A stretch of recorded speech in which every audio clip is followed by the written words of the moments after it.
പാങ് പള്ളിപ്പറമ്പ് സ്കൂളിലെ അധ്യാപകരും ജീവനക്കാരും അടങ്ങിയ വിനോദയാത്രാ സംഘത്തിന്റെ സന്തോഷങ്ങൾ കണ്ണീരിൽ അവസാനിപ്പിച്ച വാൽപ്പാറ ദുരന്തത്തിൽ ഡ്രൈവിംഗിലെ പിഴവുകളിലേക്ക് വിരൽ ചൂണ്ടുന്നതാണ് മോട്ടോർ വാഹന വകുപ്പിന്റെ കണ്ടെത്തലുകൾ. വാഹനത്തിന് മെക്കാനിക്കൽ തകരാറുകൾ ഒന്നും തന്നെ ഉണ്ടായിരുന്നില്ലെന്ന് റിപ്പോർട്ട് വ്യക്തമാക്കുന്നു.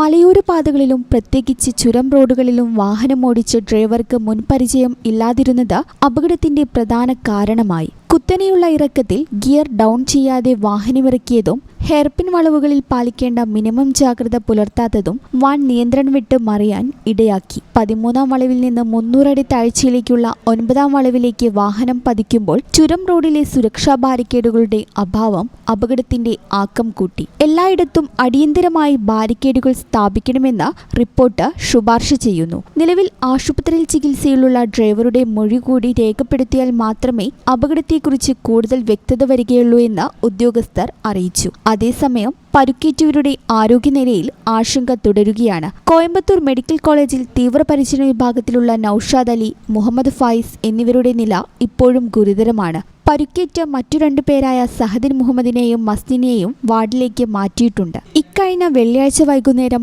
കാഴ്ചകൾ കണ്ട് മടങ്ങുന്നതിനിടെയാണ് നാടിനെ നടുക്കിയ ദുരന്തമുണ്ടായത്. മരിച്ച 9 പേരിൽ 7 സ്ത്രീകളും ഒരു കുട്ടിയും ഉൾപ്പെടുന്നു. അപകട മേഖലയിൽ സുരക്ഷാ സംവിധാനങ്ങൾ കർശനമാക്കണമെന്ന ആവശ്യം നാട്ടുകാർക്കിടയിൽ ശക്തമാണ്.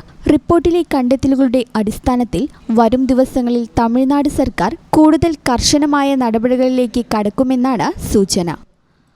News desk E-channel.